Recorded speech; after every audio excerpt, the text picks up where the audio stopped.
जय हिंद एवरीवन। तो दोस्तों आज हम बात करेंगे अपने इस जो कि हमारा इग्नू का जो सीरीज चल रहा है MSO 001 में। आज हम बात करेंगे दोस्तों अपने इस यूनिट का पावर एंड इंस्टीट्यूशन का, जो कि यूनिट नंबर 11 है। तो इसमें दोस्तों बात किया गया है जनरली हमारे पावर के एस्पेक्ट में, हमारे सोशल पावर क्या होते हैं उनके बारे में बात किया गया है, हमारे यूनिवर्सल पावर के एस्पेक्ट के बारे में बात किया गया है दोस्तों। इसमें हम पावर के कॉन्टेक्स्ट के बारे में बात किया गया है। प्लस इसमें अगर हम बात करें तो इसमें डिफरेंट टाइप के जो हमारे सोर्सेज हैं, क्या सोर्सेज ऑफ पावर है, उनके एस्पेक्ट के बारे में भी हमारा बात किया गया है दोस्तों।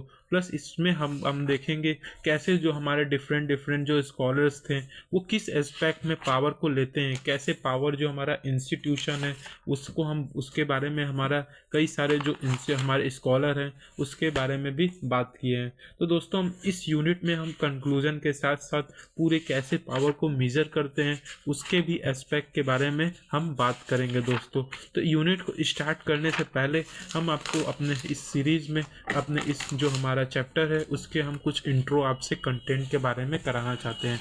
जैसे कि आप यहाँ पे देख सकते हैं कि हमारा क्या है यहाँ पे इन कंटेंट क्या है। पहले हम इंट्रोडक्शन के बारे में बात करेंगे, फिर हम देखेंगे इंस्ट्रूमेंट ऑफ पावर क्या होते हैं, फिर सोर्सेज ऑफ पावर क्या है उसके बारे में बात करेंगे, फिर कॉन्टेक्स्ट ऑफ पावर उसके बारे में बात करेंगे, फिर कंक्लूजन, फिर आगे हम बात करेंगे। तो इस यूनिट को हम समझेंगे कि आखिर में पावर है क्या दोस्तों।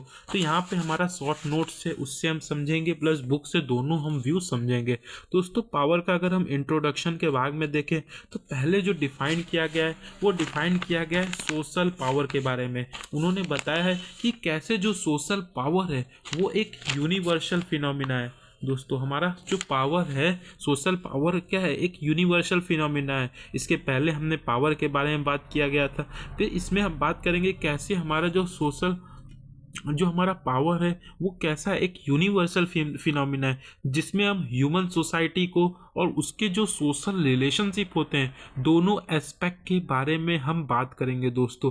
प्लस सोशल पावर जो होता है दोस्तों वो जनरली हम एक्सपीरियंस कब करते हैं। सपोज दैट फॉर एग्जांपल हम बताते हैं, जैसे आप कभी भी मैरिज पार्टी में जाते हो, अगर आपसे किसी का सोशल बॉन्डिंग या रिलेशनशिप या जो आप कह सकते हैं कि किनशिप रिलेशनशिप अगर नहीं रहता है तो आप क्या करते हो, एक आप एलियनेट फील करते हो, अपने आप को एक अकेला पाते हो कि शादी में यार कोई मुझसे बात नहीं कर रहा है, आखिर हमारी लाइफ कैसा है। तो हमको इसका फीलिंग कब होता है, तब हम जब हम हमारा अनबैलेंस सिचुएशन होता है। मतलब हम देखते हैं कि कभी कभी क्या होता है, पढ़ाई के चक्कर में अपने जो हमारे गली नुक्कड़ के दोस्त होते हैं उनसे दोस्ती नहीं हो पाता है, जिसकी वजह से हम क्या फील करते हैं दोस्तों, अनबैलेंस फील करते हैं। तो वही पॉइंट बोलता है कि हमारे इग्नू में भी यही चीज़ लिखा है कि जो सोशल पावर होता है दोस्तों हम जनरली एक्सपीरियंस कब करते हैं, जब हमारा अनबैलेंस सिचुएशन होता है। अब पावर को यहाँ पे हम दो मेन वे से हम डिफाइन कर सकते हैं, अंडरस्टैंड कर सकते हैं। पहला तो हमारा क्या है, क्वांटिटेटिव फिनोमिना, कि पावर हमारा क्या एक क्वांटिटेटिव फिनोमिना है कि हम मान सकते हैं उसके पास ये हमारा क्वांटिटेटिव जो टर्म है वो हमारे पैसे के रूप में आ सकता है, इकोनॉमी के एस्पेक्ट में आ सकता है। दूसरा हमारा है काउंटर फैक्चुअल कंडीशन। इसमें हमारा क्या होता है काउंटर फैक्चुअल कंडीशन में दोस्तों, कि हमारा जो इम्प्लिसिट जो हमारे आंतरिक पावर होती है, आंतरिक पावर होता है वो ज़्यादा इंपॉर्टेंट रोल प्ले करता है हमारा, रैदर देन जो बाहरी हमारे फ्रेंडशिप है या हमारा पैसा है। आंतरिक के अंदर आपका क्या आ सकता है कि आपका हेल्थ अच्छा है, आपका मन अच्छा है, आपको बिना किसी बीमारी के आप रह रहे हो। तो कहीं ना कहीं पावर को हम दो फिनोमिना में समझते हैं, एक हमारा काउंटर फैक्चुअल कंडीशन, दूसरा हमारा जो है क्वांटिटेटिव फिनोमिना। अब दोस्तों हम बात करेंगे, जब पावर का बात ही हो रहा है तब मिक्केल फुकॉल्ट को हम कैसे भूल सकते हैं। मिक्केल फुकॉल्ट का जो एनालिसिस हुआ है वो बताते हैं कि power is a good representative of approach. इसका मतलब क्या है दोस्तों कि जो हमारा क्या है पावर क्या है, एक हमारा क्या है कि अपने आप को रिप्रेजेंट करने के लिए क्या है सबसे बेस्ट तरीका होता है, रिप्रेजेंटेटिव वे है। मिकेल फुकॉल्ट पावर को क्या बताते हैं कि एक हमारा रिप्रेजेंटेटिव तरीका है। तो इसीलिए दोस्तों जो मिकेल फुकॉल्ट है, आप सपोज दैट आपको एग्जांपल भी देते हैं कि आप कैसे कह सकते हैं कि पावर हमारे लिए एक अच्छा रिप्रेजेंटेटिव है। आप कैसे कह सकते हैं, सपोज दैट मान लीजिए आप कहीं भी हो, खड़े हो, लाइन लगाए हुए हो, लेकिन आगे लोग लाइन लगाते जा रहे हैं, आप कुछ नहीं बोल रहे हो, लेकिन आपको एक टाइम ऐसा आएगा कि आपको अपने पावर को असर्ट करके दिखाना ही होगा क्या कि आप भी हो यहाँ पे, प्रेजेंस हो, your presence must be inherents, your presence must be matter. तो वही चीज़ बताते हैं फूकोल्ट भी जो हमारे हैं कि बताते हैं कि पावर क्या है, एक गुड रिप्रेजेंटेटिव, अपने आप को रिप्रेजेंट करने का सबसे अच्छा अप्रोच है। अब इसमें हमारे इंट्रो में ये भी बताया गया कि पावर जो है एक जीरो सम पावर है, एक नॉन जीरो सम पावर है। जीरो सम पावर में हमारा क्या आता है दोस्तों, जो हमारे मिल्स होते हैं, जो हमारे मिल्स स्कॉलर हैं, उन्होंने दिया था जीरो सम का पावर। उसमें ये बताते हैं कोई इंडिविजुअल अगर एक लूज करता है तो पक्का कहीं ना कहीं गारंटेड है कि एक विन करेगा। मतलब यहाँ पे क्या है, हमारा एक विन और एक लूज वाला कॉन्सेप्ट है। वहीं हमारे दूसरे जो हैं स्कॉलर जैसे टालकट पार्सन, उनका जो थ्योरी था पावर का, वो बताते हैं नॉन जीरो सम। बताते हैं कि कोई भी व्यक्ति हमारा क्या होता है, हमेशा क्या करता है, पावर को शेयरिंग करता है, पावर को क्या करता है, शेयर होल्डर की तरह यूज करता है। इसीलिए वो बताते हैं कि कोई भी पर्सन जो होता है वो क्या करता है, अपने पावर को क्या करता है, शेयर करता है। शेयर करने से यहाँ विन और लूज जैसा कोई भी कॉन्सेप्ट नहीं होता है, वो बताते हैं नॉन जीरो सम में। और वो बताते हैं कि पावर जो होता है वो म्यूचुअली इंक्लूसिव ऑब्जेक्टिव है। इसका मतलब क्या है दोस्तों, म्यूचुअली एक्सक्लूसिव ऑब्जेक्टिव का मतलब है कि वो पावर को समझते हैं क्या कि जो पावर है हमारा वो क्या है, जब से एक दूसरा व्यक्ति मानेगा नहीं कि हाँ मेरे ऊपर एग्जिबिट हो रहे हैं कि नहीं हो रहे हैं, तो वो हमारा क्या है, पावर हमारा क्या कर रहा है, एग्जिबिट कर रहा है। कि पावर जो होता है दोस्तों, कहीं ना कहीं हमारा जो पावर है वो एक दूसरे के समझौता से ही हमारा काम चलता है। तो वही बात करते हैं। वही मार्क्स है, वो क्या बोलते हैं, मार्क्स जैसे कि हमको पता है कॉन्फ्लिक्ट स्कूल से बिलोंग करते हैं, तो मार्क्स क्या कहते हैं, power is by and large coercive. मतलब अगर पावर क्या होता है, छीनने वाली चीज़ होती है। अगर पावर में आपको पोजीशन बनाना ही पड़ेगा, इसीलिए वो क्या बोलते हैं, power is by and large coercive, power is a latent force. यही हमारे दूसरे स्कॉलर जो हिंडनेस है वो बताते हैं क्या कि पावर क्या है, हमारा एक लेटेंट फोर्स है। और जो हमारा फोर्स होता है वो कैसा होता है, एक मैनिफेस्टेड पावर होता है। वहीं पे जो अथॉरिटी है हमारा क्या होता है, इंस्टीट्यूशनलाइज्ड पावर। जो हमारा ऑथर, यहाँ पे तीन चीज़ आपको लर्न करने वाली क्या चीज़ है कि पावर जो होता है हमारा एक लेटेंट फोर्स है, और जो फोर्स है यहाँ पे वो कैसा है, एक मैनिफेस्टेशन पावर है। आखिर में दूसरा कोई समझेगा तभी तो हम उसे मैनिफेस्ट कर पाएंगे। और तीसरा हमें याद करना है कि अथॉरिटी जो होता है वो पावर क्या है, इंस्टीट्यूशनलाइज्ड है, मतलब वो पहले से ही डिफाइंड पावर है। तो ये आपको पॉइंट याद करना है। फिर उसके बाद बात करेंगे वहाँ पे हमारे इंस्ट्रूमेंट ऑफ पावर। उन्होंने तीन इंस्ट्रूमेंट के बारे में बात किया है। पहला हमारा क्या है, कोअर्सिव या कॉन्डाइंग पावर है, दूसरा हमारा कंपेंसेटरी पावर है, और तीसरा हमारा जो है वो कंडीशनड पावर है। कोअर्सिव और कंडिंग पावर में क्या होता है दोस्तों कि एक दूसरे को हम कैसे, अगर हमको जीतना है तो एक दूसरे को डरा के, धमका के, या उसके इन्फ्लिक्टिंग, मतलब उसके बातों को हमको क्या अस्वीकार करके उसको जबरदस्ती मना के ही हमारा क्या होता है, कोअर्सिव या कॉन्डाइंग पावर में। इसके दो सिचुएशन आते हैं। पहला या तो वेरी पेनफुल कंडीशन में या उसे वो एक्सेप्ट करेगा, या तो कोई इंडिविजुअल या ग्रुप होगा जो क्या करेगा, अपने आप को छोड़ देगा, ठीक है भाई तुमको जैसा करना है, तुम्हारी इच्छा जो भी है हम करेंगे, वो विड्रा कर देता है उस चीज़ों से। तो ये हमारा कहीं ना कहीं पॉजिटिव एस्पेक्ट आपको लगता नहीं है, तो ये हमारा क्या है, एक प्रकार से हमारा क्या है, नेगेटिव एस्पेक्ट है। और ये हमारा, इसमें हम अपने आप को जीत सकते हैं भाई, फिजिकली कह सकते हैं, या पनिशमेंट हो सकता है, या इमोशनली, तीनों कोई भी एस्पेक्ट से हम बात कर सकते हैं।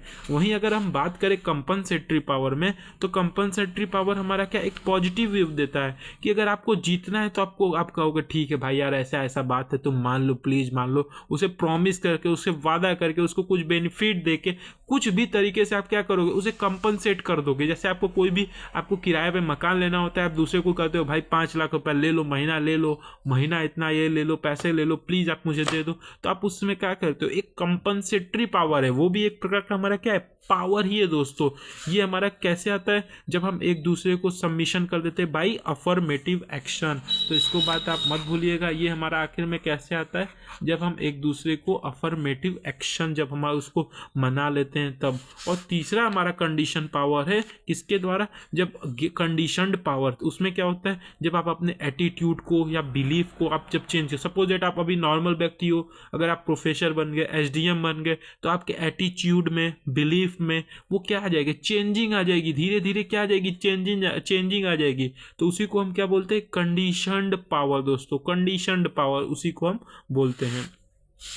प्लस बात करें अगर हम सोर्सेज ऑफ पावर के बारे में, तो सोर्सेज ऑफ पावर हमारे कई सारे थिंकर हैं। जैसे हमारे यहाँ पे बियर स्टेडर्ट हैं, मैन हैं, टमीन है, उन्होंने 3 सोर्सेज हमारे जो हैं बियर स्टेडेड दिए हैं, मन हमारे 4 सोर्सेज दिए हैं, वहीं टमीन हमारे 5 सोर्सेज दिए हैं। अगर इसको आपको लर्न करना है तो पहले आपका बी आ रहा है, तो मतलब क्या आ रहा है, पहला लेटर दूसरा, ये दूसरे बार में आता है तो 3 दिया है। मन एम हमारे बी के बाद अगर अल्फ़ाबेट वाइज बात करें तो एम आ रहा है, तो उसमें चार सोर्सेज दिए, वहीं टमीन हमारे 5 सोर्सेज दिए हैं। तो 3 सोर्सेज कौन कौन से हैं दोस्तों जो हमारे बियर्ड्स के द्वारा दिए गए हैं? वो क्या है? पहला नंबर ऑफ पीपल है। नंबर ऑफ पीपल भी हमारा क्या है, कहीं ना कहीं सोर्सेज ऑफ पावर है। अब इसको कहोगे सर आप कैसे कह सकते हो नंबर ऑफ पीपल? ठीक है, पहले हम इसे देखेंगे, एक एक करके देखेंगे। अगर हम बात करें 3 सोर्सेज इनके, सोशल ऑर्गेनाइजेशन और रिसोर्सेज के अंदर जो बियर स्टेटेड बताते हैं, मनी, प्रेस्टीज, प्रॉपर्टी, नॉलेज, ये सारे एस्पेक्ट आते हैं। वहीं अगर मन का बात करें, जो मन स्कॉलर वो क्या दिए, वो 4 sources ideologically, economically power, military power या पॉलिटिकल पावर, पॉलिटिक्स की वजह से भी हमारे आते हैं। वहीं अगर टमीन का बात करें तो उन्होंने रोल स्पेसिफिक अथॉरिटी, जो काफ़ी इंपॉर्टेंट है दोस्तों, आप ये मत भूलिएगा, काफ़ी इंपॉर्टेंट है, टमीन के द्वारा दिया गया था कि रोल स्पेसिफिक अथॉरिटी, अगर प्रेसिडेंट है तो उस रोल को अगर निभा रहा है तो उसके पास कहीं ना कहीं उस प्रेसिडेंट के पद से, उसके रोल से कहीं ना कहीं क्या आ रहा है, पावर आ रहा है। वहीं हम बता दें गुड और सर्विसेज से आ रहा है कि आपके पास कितने गुड और सर्विसेज अवेलेबल हैं, आपके पास स्किल है, एबिलिटी है, पर्सनल क्वालिटीज है, कोर्सिव पावर है, इन सारे एस्पेक्ट के बारे में बात करता है दोस्तों। प्लस उसके बाद अगर हम बात करें, एक और स्कॉलर थे हमारे जो थे दोस्तों हमारे गलब्रेथ, उनके द्वारा भी 3 सोर्स दिया गया है। कौन कौन सा दोस्तों? जो हमारे पर्सनालिटी एक सोर्स हो गए, एक हमारे प्रॉपर्टी हो गए और एक हमारे ऑर्गेनाइजेशन हो गए। वहीं टालकट पार्सन का भी अगर बात करें ना, क्या है सोर्सेज ऑफ पावर, तो दोस्तों इसे आप मत भूलिएगा। इसका 2 सोर्सेज है, लेजिटिमेट और illegitimate source of power, Talcott Parsons बताते हैं। अगर बात करें दोस्तों, अब इनके कुछ हम इतने सोर्सेज के बारे में बात करें, क्वेश्चन भी आता है define the sources of power, तो आप लिखेंगे कि नंबर ऑफ पीपल से डिफाइन कर सकते हैं, सोशल ऑर्गेनाइजेशन से, यहाँ पे आप पर्सनालिटी, प्रॉपर्टी, जो स्किल है, पॉलिटिकल है, मिलिट्री है, डिफरेंट एस्पेक्ट से आप क्या कर सकते हैं, पावर को डिफाइन कर सकते हैं। अगर हम बात करें, कुछ इग्नू में भी हमारे दिए गए हैं क्या कि उसको डिफाइन किए गए हैं, तो पहला हमारा क्या है दोस्तों, पहला हमारा है number of people. Number of people कैसे हमारा डिफाइन करेगा sources of power? Number of, आपके मान लो आप कभी भी क्या हुआ, यहाँ पे देखिए दिया भी है, number of people is yet another important source of power. In the words majority constitute a residual locus of social power, given the same organisation, same resources, inter alia large number can always control a small number and obtain it compliances. मान लो कोई भी आप order दिए, कोई भी चीज आप बोले, अगर लोग मान रहे हैं तो कहीं ना कहीं आपके पास क्या है, मोर नंबर ऑफ पावर है, मतलब मोर number of acceptance of the people है। नहीं कहते डेमोक्रेसी में majority is the ruling party, तो मेजॉरिटी क्या है यहाँ पे, नंबर ऑफ पीपल है। वहीं हमारा दूसरा एस्पेक्ट इग्नू में बात किया है क्या, स्किल्स एंड एबिलिटी। सही बात है दोस्तों, जिसके पास स्किल्स है, नॉलेज है, उस चीज़ों में एक्सपर्टाइज है, तो वो क्या करेगा, कहीं ना कहीं अपने पावर को वहाँ से भी क्या करेगा, क्राफ्ट करेगा दोस्तों। और तीसरा हमारा मीडिया ही बताया गया है। मीडिया में क्या होता है दोस्तों, कोई भी चीज़ को अगर आपको फैलाना है, कोई भी चीज़ आपको करना है कि लोगों को बताना है कि इसका इम्पैक्ट क्या आएगा, तो सबसे बड़ा, इसीलिए इसको क्या कहता है, हमारा एक तीसरा पिलर ऑफ द डेमोक्रेसी है जो क्या है, मीडिया है दोस्तों। रिसोर्सेज और प्रॉपर्टी, ये तो ऑब्वियस ही बात है, जिसके पास इकोनॉमिक या प्रॉपर्टी होगा वो तो अपने पावर को क्या करेगा, एक्सर्ट करेगा ही दोस्तों। तो आप इसे आप होप लिख सकते हैं। अगर बात करें वहीं पे हमारा जो दूसरा टॉपिक था, context of the power. Context of power जो बताते हैं कि कैसे को पावर का जो कॉन्टेक्स्ट होता है वो वेरी करता है, वो टमीन के द्वारा हमारे इसके 4 क्वालिफिकेशन बताए गए हैं, 4 कॉन्टेक्स्ट बताए गए हैं। पहला क्या है हमारा, पॉलिटिकल अफेयर। पॉलिटिकल अफेयर में हमारा क्या है दोस्तों, कि जब हमारा पॉलिटिकल अफेयर क्या होता है कि हर एक लेवल पे, कॉन्टेक्स्ट लेवल पे, पॉलिटिकल कॉन्टेक्स्ट का भी हमारा क्या करता है, पावर क्या करता है, वेरी करता है दोस्तों।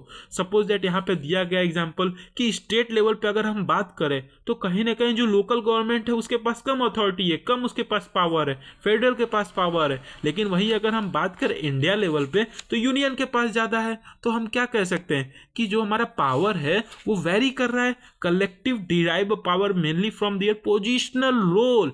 हर पॉलिटिकल अफेयर में क्या होता है, हर एक लेवल पे उसके रोल क्या है डिफाइंड है। सेम चीज़ वही इंस्टीट्यूशनल पैटर्निंग पे क्या है कि हमारा फैमिली लेवल पे, एजुकेशन लेवल पे, रिलीजियस इंस्टीट्यूशन या इकोनॉमिक लेवल पे, हर एक लेवल पे किसी व्यक्ति का अगर फैमिली लेवल पे पावर है तो आउटसाइड नहीं है, और आउटसाइड है तो इनसाइड नहीं है। तो हर लेवल पे कॉन्टेक्स्ट ऑफ द पावर क्या है डिफाइंड है दोस्तों। तो टमीन का नाम आप मत भूलिएगा, और इनके 4 क्वालिफिकेशन जो है दोस्तों, पॉलिटिकल अफेयर, इंस्टीट्यूशनल पैटर्निंग और सॉरी दोस्तों, ensuring the life chances. Ensuring life chances में क्या कॉन्टेक्स्ट है दोस्तों कि अगर आपका हेल्थ अच्छा है, आपका बॉडी बना हुआ है, अपने पोजीशन को आप उससे क्या कर रहे हैं, अपने पोजीशन को बना रहे हैं कि आप अपने पोजीशन को इस टाइप का बना रहे हैं। सपोज दैट आप टीचिंग का हम करियर चूज किए हैं, तो उसमें क्या अपने टीचिंग को इस टाइप से बना रहे हैं, इस तरीके से बना रहे हैं कि कहीं ना कहीं हमारा जो पावर हो क्या एग्जर्ट हो किससे, हमारे टीचिंग स्टाइल से। इसमें क्या होता है, इंश्योरिंग लाइफ चांसेस में अपने स्किल्स के ऊपर फोकस होता है, अपने एबिलिटीज के ऊपर फोकस होता है। तो ये पॉइंट को मत भूलिएगा। और तीसरा चौथा हमारा जो कि लास्ट है वो है हमारा पर्सनल रिलेशन। पर्सनल रिलेशन में क्या होता है दोस्तों, आप मार्केट में जब कभी जा रहे हो सपोज दैट, तो वहाँ पे स्टोर वाले से, स्ट्रीट के बगल लोग से, नाइबर से, फ्रेंडशिप रिलेशन, लव रिलेशनशिप आपका कैसा है वो भी मैटर करता है। अगर आपका स्ट्रांग रहा तो वहाँ पे कहीं ना कहीं आपका पावर एग्जर्ट होगा, पावर रिलेशन बेटर होगा। हर एक एस्पेक्ट से अगर बात करें तो आपका पावर कॉन्टेक्चुअल प्रोसेस में हमारा क्या होगा, ज़्यादा होगा। तो आप टमीन का नाम मत भूलिएगा। क्या नेम है उसके, 4 क्वालिफिकेशन है, political affair, institutional patterning, ensuring life chances और पर्सनल रिलेशनशिप। दोस्तों ये पॉइंट आप मत भूलिएगा। फिर वही लास्ट आपका बात करता है इग्नू में भी हमारे कि कैसे आखिर में पावर को मेजर करने का कोई है। तो आप हमारे जो फेमस थिंकर हैं गोल्डहैमर एंड सील्स, वो बताते हैं कि जो हमारा पावर है ना दोस्तों, वो क्या करता है, वेरी करता है context to context. So we can not say like that कि पावर इसी कॉन्टेक्स्ट पे है ज़्यादा है, इस लेवल पे कॉन्टेक्स्ट पे लो होगा। तो पावर क्या होगा हमारा हर एक कॉन्टेक्स्ट पे क्या करेगा, वेरी करेगा। तो इसीलिए कहीं ना कहीं जो मेजरमेंट ऑफ पावर है हम इसको डिसाइड नहीं कर सकते एक फैक्चुअल लेवल पे। अगर एक कॉन्टेक्स्ट के बारे में बात करें तो we can define the amount of power, how much they have a power, so we can say that. तो ये दोस्तों हमारा ये चैप्टर था जो कि हमारा पावर एंड इंस्टीट्यूशन जो कि चैप्टर 11 था, उस यूनिट 11 था हमारा MSO 001 का कंप्लीट होता है। तो वहीं हम कंक्लूजन का अगर बात करें तो दोस्तों इग्नू में भी दिया है, काफ़ी अच्छा कंक्लूजन हमारा दिया है। तो उसके बारे में हम बात करें तो देखिए दोस्तों वहाँ पे क्या दिया हुआ है, इग्नू को भी आपको दिखा देते हैं। वो दिया हुआ है देखिए यहाँ पे क्या कि जो सोशल पावर है वो यूनिवर्सल फिनोमेना है। आपको बताएं कि हर एक ह्यूमन सोसाइटी में हर डेली एक्सपेक्ट पे आप क्या करेंगे, इसको आप एक्सपीरियंस करोगे और वो बताएगा कि कैसे पावर हमारा 2 लेवल पे है। एक तो हमारा किसी के पास कैपेसिटी है और या तो किसी के पास राइट है, अथॉरिटी है, रोल स्पेसिफिक रोल अथॉरिटी है, उसके बारे में बात करता है। वो बताता है कि कैसे जो सोशल पावर है उसके पास कैलिबर है, कैसे इन्फ्लुएंस करे, कैसे उसको दूसरे को रजिस्ट करे अपने बातों को मनाने के लिए। अगर लोग बात करते हैं पावर हमारा क्या है, काफिकली हमारा क्या है, मैच करता है किससे, dominance, Prestige, influence, force and so on. लेकिन ये हमारा पावर डोमिनेंस में, पावर प्रेस्टीज में, पावर इन्फ्लुएंस में काफ़ी ज़्यादा डिफरेंस है दोस्तों। तो इसको आप मत मान के चलिएगा सेम, प्लीज़ इसे आप रिमेंबर कीजिएगा। पावर हमारा क्या करता है दोस्तों, वेरी करता है। डोमिनेंस अलग चीज़ है, प्रेस्टीज अलग चीज़ है, इन्फ्लुएंस अलग चीज़ है, फोर्स अलग चीज़ है। Power is a totally different thing. Power is also have a capability to influence other or resist influence from other. Yes, we have to remember. वहीं अगर हमने देखा था क्या कंक्लूजन में 3 मेन इंस्टीट्यूशन देखा था दोस्तों, कौन कौन सा, कोअर्सिव या कॉन्डिंग, कॉम्पनसेटरी देखा था, कंडीशन पावर हमने देखा था। तो हमने भी क्या किया था, ये सारे एबिलिटी देखे थे। तो लास्ट में हमने बात किया था कैसे जो पावर वेरियस कॉन्टेक्स्ट हैं, पॉलिटिकल अफेयर है, इंस्टीट्यूशनल पैटर्निंग है, इंश्योरिंग लाइफ चांसेस हैं, पर्सनल रिलेशनशिप है, कैसे ये हमारा क्या है, ये 4 एस्पेक्ट हम इनके द्वारा दिया गया था जो कैसे वेरी करता है दोस्तों। इससे हमको ये बातें पता चलती हैं और हम पता कर सकते हैं कैसे जो पर्सन है एक कॉन्टेक्स्ट में पावर हो जाता है तो दूसरे कॉन्टेक्स्ट में वो पावर लेस फील करता है दोस्तों। होप आपको वीडियो अच्छा लगा होगा। अगर अच्छा लगे तो प्लीज़ आप चैनल को सब्सक्राइब और वीडियो को ज़रूर देखिएगा लास्ट तक। थैंक यू, जय हिंद दोस्तों।